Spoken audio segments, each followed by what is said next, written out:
स्वागत है आपका हमारी एक और नई वीडियो में। और आज की वीडियो में आप जानेंगे डिफरेंस इंटीग्रेटेड ग्राफिक और डेडिकेटेड ग्राफिक के बीच में। पर वीडियो शुरू करने से पहले आपके लिए एक टास्क है, आपको इस वीडियो को यहीं पॉज करना है और फिर आपको नीचे कमेंट में लिखना है कि आप क्या जानते हैं इंटीग्रेटेड ग्राफिक और डेडिकेटेड ग्राफिक के बारे में। और वो कमेंट कुछ भी हो सकता है, जैसे मैं कुछ नहीं जानता। तो अगर आपने ये टास्क पूरा कर लिया तो चलिए बढ़ते हैं अब आगे इनके एक्चुअल डिफरेंस की ओर।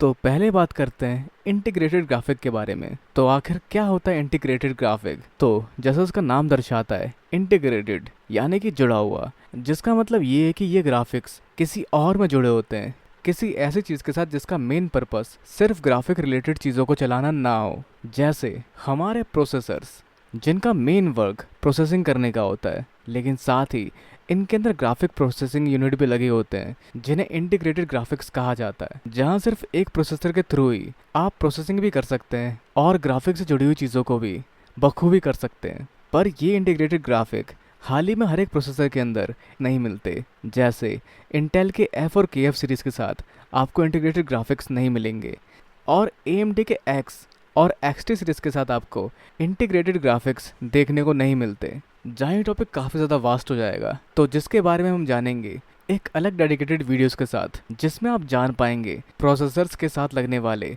इन सफिक्स का क्या मतलब होता है। तो अब अगर हम बात करें ग्राफिक्स के दूसरे हिस्से यानी डेडिकेटेड ग्राफिक्स के बारे में, तो इन्हें डेडिकेटेड ग्राफिक के साथ ग्राफिक्स कार्ड भी कहा जाता है, या कभी कभी डिस्क्रीट ग्राफिक्स कार्ड भी। और जैसा कि इनके नाम से निर्धारित है, ये एक एक्स्ट्रा हार्डवेयर का टुकड़ा होता है जिसे आप अपने कंप्यूटर में लगाते हैं उसके ग्राफिक प्रोसेसिंग यूनिट को एक अलग लेवल तक बूस्ट करने के लिए, जिसकी ग्राफिक प्रोसेसिंग की क्षमता सेंट्रल प्रोसेसिंग यूनिट के साथ शेयर नहीं होती, जिसके खुद के ग्राफिक प्रोसेसिंग यूनिट के साथ उसके खुद के VRAM यानी वीडियो रैम भी उसमें पाए जाते हैं। तो चलिए अब जानते हैं कुछ बेनिफिट और प्रॉब्लम डेडिकेटेड ग्राफिक्स कार्ड के साथ। वैसे तो डेडिकेटेड ग्राफिक्स कार्ड के कई फायदे हैं, क्योंकि ग्राफिक्स कार्ड एक अलग से हार्डवेयर है, जिस वजह से इसकी क्षमता इंटीग्रेटेड ग्राफिक्स से कहीं ज़्यादा बढ़ जाती है।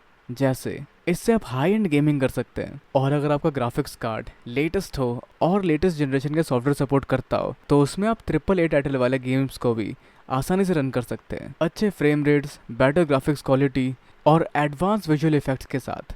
पर सिर्फ गेमिंग ही नहीं, एक बेहतरीन ग्राफिक्स कार्ड काफ़ी हेल्पफुल होता है 3D रेंडरिंग के दौरान भी, जिससे आप कॉम्प्लेक्स 3D मॉडल और एनवायरनमेंट तैयार कर सकते हैं, जिन सब के साथ ही आप काफ़ी आसानी से एनिमेशन भी कर सकते हैं। साथ ही इसमें आपको मिलता है डेडिकेटेड वीडियो मेमोरी यानी VRAM, जिसका मतलब आपके GPU के पास उसकी खुद की रैम है, जो डिज़ाइंड है अपने अंदर ग्राफिक्स डाटा स्टोर करने के लिए, जिसका मतलब है ये रैम मेन रैम को ज़्यादा परेशान ना कर गेम्स, वीडियो एडिटिंग और GPU इंटेंसिव काम को काफ़ी आसानी से रन करेगी अपने खुद के VRAM यानी वीडियो रैम का इस्तेमाल करते हुए। और साथ ही नए ग्राफिक्स कार्ड के साथ कई नए एडवांस फीचर भी आपको मिलते हैं, जैसे रे ट्रेसिंग, जो एक नकल तैयार करती है किसी चीज़ की रोशनी से टकराने पर होने वाली प्रतिक्रिया का, जिससे सामने आने वाली चीज़ें काफ़ी हद तक असली लगती है, जो आपको रियलिस्टिक लाइटिंग, रिफ्लेक्शन और शेडो जैसा एक्सपीरियंस प्रोवाइड करती है। और साथ ही नए और लेटेस्ट ग्राफिक्स कार्ड के साथ आपको मिलता है AI और मशीन लर्निंग, जिनमें से कुछ खासकर NVIDIA प्रोवाइड करती है, जैसे AI पावर्ड फीचर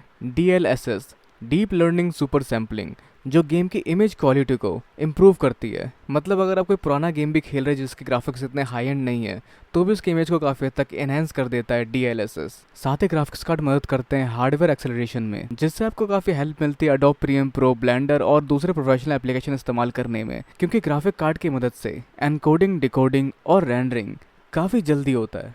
और सिर्फ यही नहीं, एक ग्राफिक कार्ड के इस्तेमाल से आप मल्टी मॉनिटर सपोर्ट वाले सिस्टम भी बिल्ड कर सकते हैं, जिसमें आप काफ़ी आसानी से 4K monitors, ultra wide screen monitor और एक से ज़्यादा मॉनिटर भी लगा सकते हैं, जो काफ़ी यूजफुल हो सकते हैं वीडियो एडिटर, स्टॉक ट्रेडर्स और डेवलपर्स के लिए। जहां एक अच्छे ग्राफिक कार्ड को आप ओवरक्लॉक भी कर सकते हैं उसकी परफॉर्मेंस बढ़ाने के लिए। इसमें आपको बेहतरीन कूलिंग सोल्यूशन मिल जाते हैं, जैसे हीट पाइप, मल्टीपल फैन और लिक्विड कूलिंग के ऑप्शंस। ये काफ़ी बेहतरीन तरीके से वर्चुअल रियलिटी यानी कि VR और AR को सपोर्ट करती है। और अब क्योंकि एक अलग से हार्डवेयर है, तो उसको आप रिप्लेस भी कर सकते हैं और अपग्रेड भी कर सकते हैं किसी और नए लेटेस्ट हार्डवेयर यानी कि ग्राफिक्स कार्ड के साथ, जिसका मतलब इसके साथ आपको अपग्रेड करने का ऑप्शन भी मिल जाता है। पर डेडिकेटेड ग्राफिक्स के कई फ़ायदों के अलावा कुछ ड्रॉबैक्स भी है, तो चलिए जानते हैं उन प्रॉब्लम्स को। तो एक डेडिकेटेड ग्राफिक लेना या ग्राफिक कार्ड खरीदना काफ़ी महंगा पड़ता है, और साथ ही इससे एक सेटअप की पावर कंजम्पशन बढ़ जाती है, जहां आपको एटलीस्ट 650 वॉट तक या उससे ज़्यादा का PSU अपग्रेड करना पड़ेगा। और अब क्योंकि ये काफ़ी बड़ा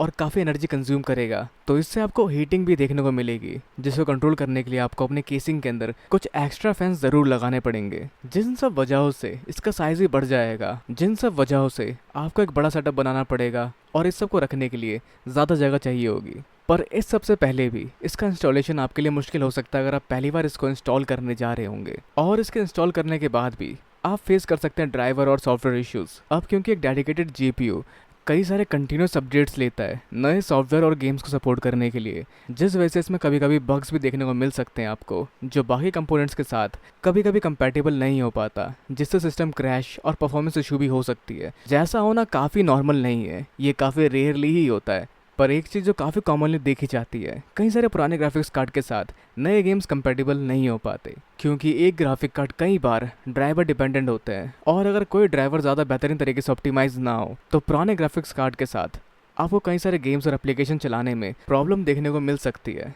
साथ ही ये काफ़ी तक डिपेंडेंट होते हैं बाकी हार्डवेयर्स के साथ। मतलब अगर आप एक अच्छा GPU लेते हैं तो उसकी फुल पोटेंशियल इस्तेमाल करने के लिए आपको एक बेहतरीन CPU और उससे कंपैटिबल हो सकने तक की रैम भी अपग्रेड करनी पड़ेगी। और क्योंकि एक GPU ज़्यादा पावर कंज्यूम करता है, तो अगर आप एक लैपटॉप में GPU देखते हैं तो उसकी बैटरी आप मान के चल सकते हैं काफ़ी जल्दी ड्रेन होगी बाकी नॉर्मल लैपटॉप की कंपैरिजन में। तो ये कुछ नेगेटिव पॉइंट्स हैं जिसको आप ध्यान में रख सकते हैं एक GPU खरीदने या उसके बारे में सोचते हुए। तो चलिए अब जानते हैं बेनिफिट्स और प्रॉब्लम इंटीग्रेटेड ग्राफिक्स के साथ। तो ये काफ़ी कॉस्ट इफेक्टिव होता है क्योंकि इसमें आपको दोनों चीज़ें एक ही प्रोसेसर के साथ मिल जाती है। ये कम पावर कंज्यूम करते हैं, एक GPU कंपैरिजन में कम हीट आउटपुट प्रोड्यूस करते हैं, और इनसे आप बेसिकली बहुत सारे काम आसानी से कर सकते हैं, जैसे web browsing, office work, watching video, हल्की फुल्की फ़ोटो एडिटिंग। और कई सारे नए इंटीग्रेटेड ग्राफिक्स बहुत सारे गेम्स को खेलने लायक लेवल तक रन कर देते हैं। और अब क्योंकि ये एक ही चिप के अंदर माउंटेड होते हैं, जिस वजह से कम जगह लेते हैं, ये हल्के होते हैं और ये पावर एफिशिएंट भी होते हैं। और कुछ इंटीग्रेटेड ग्राफिक्स मल्टी मॉनिटर भी सपोर्ट करते हैं एक एक्सटेंट तक। पर इस सब के अलावा भी इसको आप बैकअप ऑप्शन की तरह इस्तेमाल कर सकते हैं। मतलब अगर आप एक डेडिकेटेड GPU लगाने वाले हैं उसके बाद भी आप इसको यूज़ कर सकते हैं, जैसे अगर आपका ग्राफिक्स कार्ड ख़राब हो जाए उस केस में, तो ये काफ़ी तक हैंडी है। बिगिनर्स के लिए बहुत बेहतरीन ऑप्शन है, क्योंकि बहुत सारे इंटीग्रेटेड ग्राफिक्स आजकल हायर एंड परफॉर्मेंस वाली चीज़ें भी कुछ एक्सटेंट तक कर देते हैं। लेकिन चलिए अब जानते हैं कुछ प्रॉब्लम्स के बारे में। अब क्योंकि इंटीग्रेटेड होते हैं तो इनकी परफॉर्मेंस काफ़ी तक लिमिटेड होती है। ये एक GPU के एक्सटेंट तक high and gaming, 3D rendering, video editing वगैरह नहीं करा सकते, क्योंकि इनमें डेडिकेटेड VRAM नहीं होते,